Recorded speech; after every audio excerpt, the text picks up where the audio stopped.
अमरावती शहरात यापूर्वी लागलेल्या कारखाना आणि हॉटेलला आग लागल्याने मनपा विभाग पुन्हा सतर्क झाला असून अमरावती शहरातील हॉटेल, रुग्णालयांनी फायर ऑडिट केले किंवा नाही याची धडक तपासणी मोहिमेला सुरुवात करण्यात आली आहे।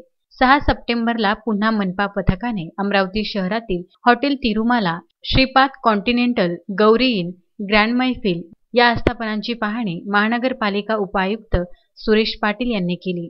सर्व आस्थापनांची पाहणी केली असता महाराष्ट्र आग प्रतिबंधक व जीव संरक्षक उपाययोजना अधिनियम 2006 व NBC नुसार अग्निशमन यंत्रणा आढळून आलेली नाही।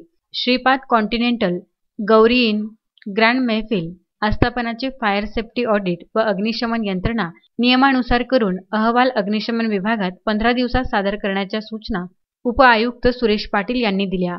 यावेळी जनसंपर्क अधिकारी भूषण पुसतकर, अग्निशमन दलाचे संतोष केंद्रे, गौरव दंदे उपस्थित होते। Vidarbha news bureau, Amravati.